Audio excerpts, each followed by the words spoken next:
अस्सलामुअलैकुम स्टूडेंट्स, मैं doctor Haseeba Khatoon, lecturer from Marwari college. हम लोग अब तक जो भी पढ़ते आए हैं वो नस्ट के हिस्सा से था।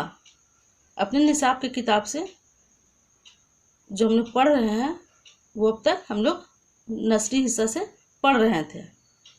अब हम लोग गज़ल या नज़म में आते हैं। आज हम लोग जो पढ़ने जा रहे हैं वो गज़ल है। आज हम लोग जानेंगे गज़ल क्या है। वो तो आप लोग जानते ही होंगे क्योंकि हम लोग फर्स्ट ईयर में इसे पढ़ चुके हैं। फिर भी थोड़ा देख लेते हैं कि गज़ल क्या है। गज़ल अरबी ज़ुबान का लफ्ज़ है। लुगत में इसके मानी है औरतों से बातें करना, महबूब से बातें करना। तो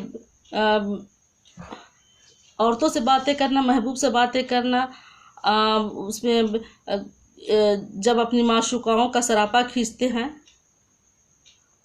शायर जब गज़ल के ज़रिए या नज़म के ज़रिए अपने माशूकाओं का सरापा खींचते हैं तो उनके हुस्न व जमाल की तारीफ़ करते हैं या उनकी मोहब्बत में अपने दिली जज्बात का इजहार करते हैं। तो इस अमल को तगज़्ज़ुल और ऐसे इशार को गज़ल कहते हैं। अरबी में गज़ल इश्किया इशार को कहते हैं।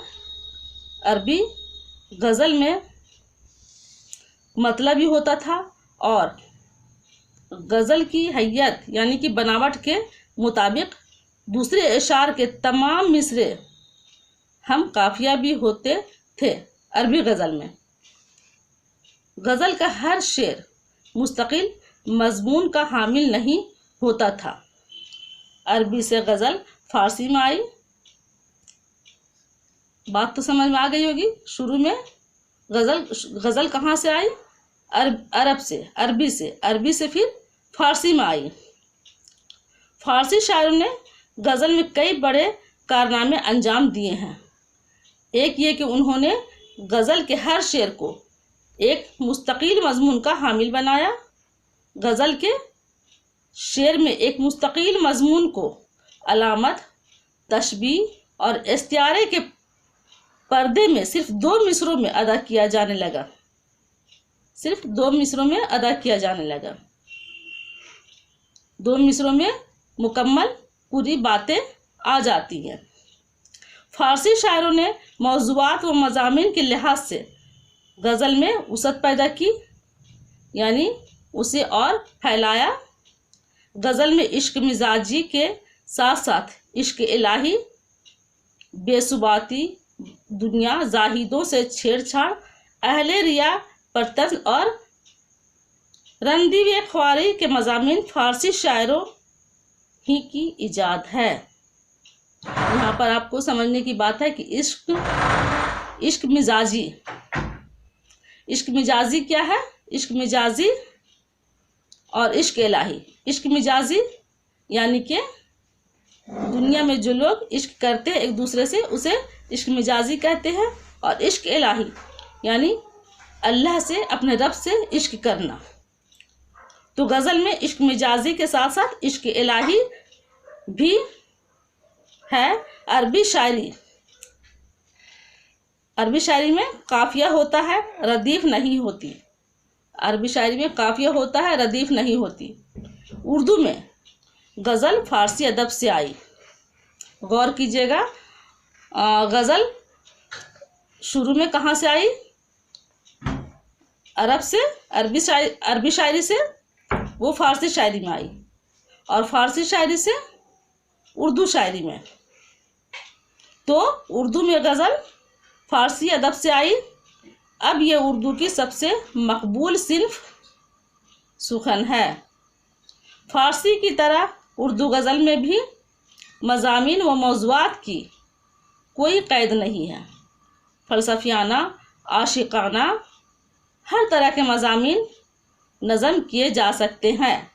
इसी तरह इशार की तादाद भी मुकर्रर नहीं है। आमतौर पर 5 से 19 इशार तक की गज़लें होती हैं।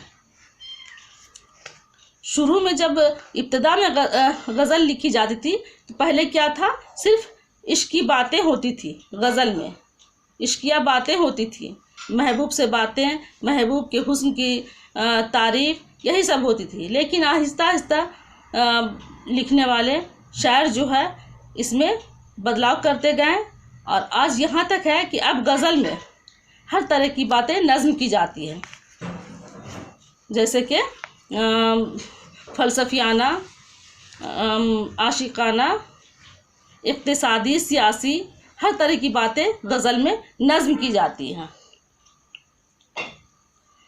और गज़ल में ये क्या है कि अशार की तादाद भी मुकर्रर नहीं है।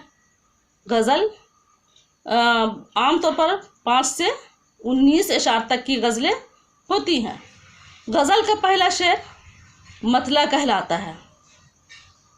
मतला कहलाता है गज़ल का पहला शेर, जिसके दोनों मिसरे हम काफिया होते हैं।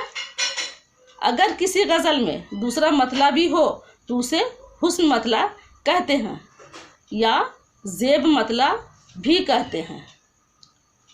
गज़ल के आखिरी शेर में शायर अपना तखल्लुस नज़्म करता है, यानी आखिरी शेर में अपना नाम, तखल्लुस यानी कि अपना नाम उसमें लेते हैं, तो उसे क्या कहते हैं, उसे मक्ता का शेर कहते हैं, जिसमें शायर अपना तखल्लुस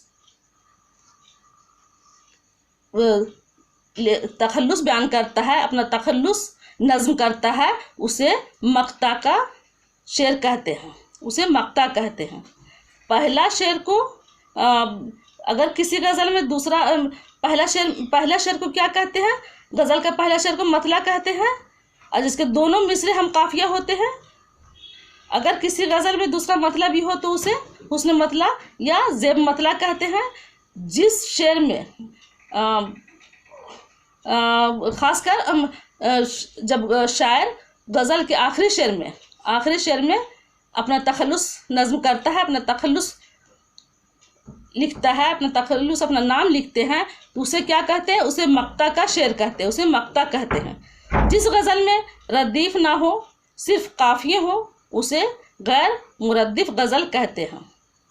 वो बहर और रदीफ़ व काफ़िया जिसकी गज़ल में पाबंदी की जाती है, इसको गज़ल की ज़मीन कहा जाता है।